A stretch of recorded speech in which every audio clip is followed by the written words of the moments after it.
नमस्कार दोस्तों, मैं अंकुर उपाध्याय स्वागत करता हूं आप सभी का आपके अपने YouTube channel share market analysis में। भारतीय बाजार में शानदार तेजी आते हुए देखिए आज के सेशन में। देखिए आज मजा इंडेक्स में नहीं, आज मजा स्टॉक्स में था। जो तेजी आप लोग पिछले हफ्ते तक कंटिन्यू देख रहे थे वही तेजी आज दोबारा लौटी।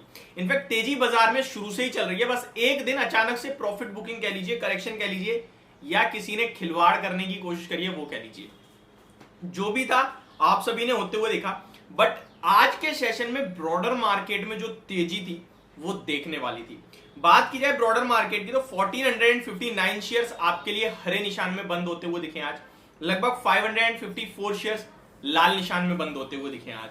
यानी कि एक गिरने वाले शेयर के सामने ऑलमोस्ट 2.5 शेयर्स पॉजिटिव थे। दो आप ये समझ लो, दो गिरने वाले शेयर के सामने 5 शेयर पॉजिटिव देखने को मिले। तो बहुत ही तगड़ा माहौल था आज के सेशन में बाजार में। निफ्टी की बात की जाए तो लगभग 20,100 के ऊपर पहली बार क्लोजिंग आई है। 20,103 की क्लोजिंग देखने को मिली। अगर सेंसेक्स की बात की जाए तो 67,519 के लेवल्स पे क्लोजिंग आई है। अगर निफ्टी बैंक की बात की जाए तो 91 पॉइंट्स की तेजी के साथ 46,000 पे एग्जैक्टली क्लोजिंग आई।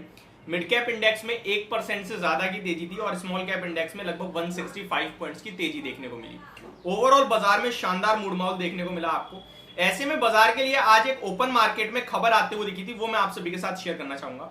वो था आपके लिए भारत में WPI का डाटा, यानी कि आप कह सकते हैं उसे wholesale price data, wholesale price index inflation. अगर बात की जाए यहां पे इंडिया के अगस्त WPI इन्फ्लेशन की तो वो -0.25% पे आता हुआ दिखा है और ये आया आपका -1.36% से घटकर -0.52। एक्चुअली में घटा नहीं है, बढ़ा है इन्फ्लेशन।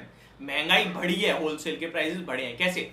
ये पहले -1.5% था, अभी -0.5% रह गया है। यानी इन्फ्लेशन जो पहले -1.5% था, अब केवल 0.5% रह गया है। अब ऊपर भी जा सकता है, ठीक है। तो ये माइनस दिख तो ऐसा रहा है, लग तो ऐसा रहा है आपको कि 1.5% की जगह केवल 0.5% है, लेकिन एक्चुअली में इसको आप नेगेटिव उल्टा लेंगे। ये घटा है आपका इन्फ्लेशन, घटा नहीं है, बढ़ा है आपका इन्फ्लेशन।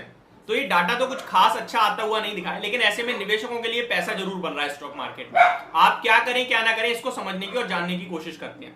देखिए क्या करें क्या ना करें, इसमें एक ही चीज है, मार्केट में आप पोजीशन में बने रहिए, ट्रेल करते चलिए अपनी पोजीशन को। पता नहीं है कितनी तेजी ये बनेगी, कहां पे तेजी रुकेगी, बट ट्रेलिंग एसएल आपके लिए आपका पूरा प्रॉफिट देने की कोशिश करेगा। सबसे इंपॉर्टेंट इस मार्केट में जो है वो ये कि आप इस समय जो पैसा अपना फ्रेश लगा रहे हो वो पैसा यहां लगाना चाहिए या नहीं लगाना चाहिए। तो मेरे को लगता है आपको इस समय अपने पैसे को सोच समझकर लगाना चाहिए, क्योंकि मिड कैप स्मॉल कैप में डेफिनेटली तेजी चल रही है, बड़ी तेजी चल रही है, स्टॉक के प्राइसेस ऊपर जा रहे हैं। बट ये एक सही समय नहीं है अपने फ्रेश कैपिटल को मिड कैप या स्मॉल कैप में लगाने के लिए।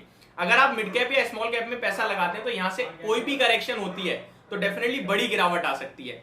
आप यहाँ पे एक सेफ्टी पॉइंट ऑफ व्यू के माध्यम से देखेंगे तो लार्ज कैप स्टॉक्स में निवेश करना चाहिए आपको, चाहे वो रिलायंस हो, HDFC बैंक हो, TCS हो, जो भी हो। तो आप लार्ज कैप में एक बेनिफिट होगा आपका, वो सबसे बड़ा बेनिफिट ये रहेगा कि अगर बाजार गिरता भी है ना तो आपका कैपिटल नहीं डूबेगा। फॉर एग्जाम्पल आप यहाँ पे फ्रेश कैपिटल लगाने जा रहे हो मिड कैप या स्मॉल कैप स्टॉक्स में, आपको कल प्रॉफिट हो रहा है 5% का, आज आपने लगाया, जिस हिसाब से तेजी चल रही है यही हो रहा है, परसों 10% का, एंड अचानक से कोई प्रॉफिट बुकिंग करेक्शन आ जाती है, जैसे आपने 2 दिन पीछे देखा, किसी को मौका नहीं मिला और ये बाजार है, अनएक्सपेक्टेड मूव आते हैं, उसके बाद दोबारा आज ऊपर आ गया, उसके बाद आए ना आए आप फंसने जैसा फील करो, ये नहीं होगा आपके साथ। आपका पैसा लार्ज कैप में एकदम सेफ रहता है। लार्ज कैप स्टॉक्स अगर 2% गिरेंगे तो मिड कैप स्मॉल कैप 5-7% गिर जाएंगे। अब यहाँ पे आप सबसे ज्यादा क्या कर सकते हो, लार्ज कैप में अभी आपने लिया, इनकेस मार्केट में कोई भी प्रॉफिट बुकिंग या करेक्शन आती है तो आपको लॉस हो रहा है 4-5% का, वहां से आप बुक करके दोबारा मिड कैप स्मॉल कैप में लगा सकते हो, जहां आपको अच्छा डिस्काउंट मिलने लगेगा। तो क्लियर कट व्यू ये है मेरा कि इस समय जो मैं फ्रेश कैपिटल लगाऊंगा बाजार में वो पहले तो टुकड़ों में लगाऊंगा। एक मतलब लमसम एक बार में मैं इन्वेस्ट करूंगा ही नहीं। मेरे को 10 लाख रुपए लगाना है बाजार में, मैं 10 लाख को टुकड़ों में बांटूंगा। मैं 10 लाख में से 2 लाख अभी लगा दूंगा, बचा हुआ 8 लाख में 1-1 लाख करके लगाऊंगा 5-5% की गिरावट पे, या फिर जैसे जैसे बाजार ऊपर जाएगा जो भी है मेरा SIP जाएगी। इस समय मेरा वन साइड मार्केट में पैसा जाएगा ही नहीं। आप नोटिस करोगे बाजार लाइफ टाइम ऊपर जाता है, ठीक है, आपको भी पता है, मुझे भी पता है, लेकिन आपने कितनी बार ऐसा नोटिस करा होगा कि मार्केट में हाई के समय जब करेक्शन शुरू होती है तो वो भाव आने में दोबारा 2 साल लग जाते हैं, लेकिन आपने उसी चीज को खरीदा हाई पे, उसके बाद गिरावट में खरीदते रहे, तो आप नोटिस करते हो कि आप बहुत बड़ा पैसा बनाते हो और ज्यादा जल्दी पैसा बनाते हो। एक एग्जांपल से समझते हैं। इन्फोसिस 1950 रुपए का हाई लगा चुका है, आज की डेट में 1500-1600 रुपए 1500 रुपए पे मिल रहा है आपको। लगभग 1.5 साल पहले 1950 का भाव था। क्या जिसने 1900 या 1950 पे इन्फोसिस खरीदा है उसको कभी मुनाफा नहीं होगा? आप बस इतना कमेंट बॉक्स में बताना। मैं कह रहा हूं होगा, डेफिनेटली होगा।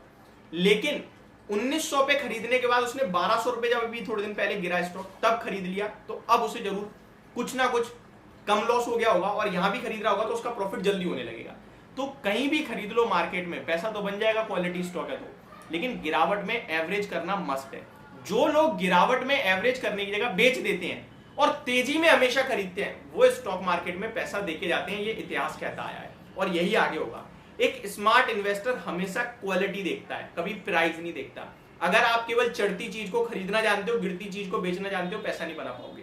आप क्वालिटी चुनोगे, किसी भी भाव पे पैसा लगा दो, कोई दिक्कत नहीं है, लेकिन गिरावट में ऐड जरूर करना है, बस इतना याद रखना, तभी आप पैसा बना पाओगे। तो मेरा इस समय क्लियर सिद्धांत ये है, इन्फ्लेशन का डाटा कोई भी हो, कैसा भी हो, खराब हो, अच्छा हो, ठीक है, लेकिन अगर मैं क्वालिटी शेयर ले रहा हूं, आगे पीछे होके पैसा बनेगा। क्योंकि थीम चल रही है भारत की, यहां से अगले 5-10 साल भारत के हैं, कोई बड़ी करेक्शन दिखती नहीं है। अगर आएगी भी तो छोटी मोटी आएगी। तो ये मेरी तरफ से आपके लिए एक वीडियो थी। होप आपको ये सारी जानकारी पसंद आई होगी। Thank you so much for watching this video. Have a great day guys.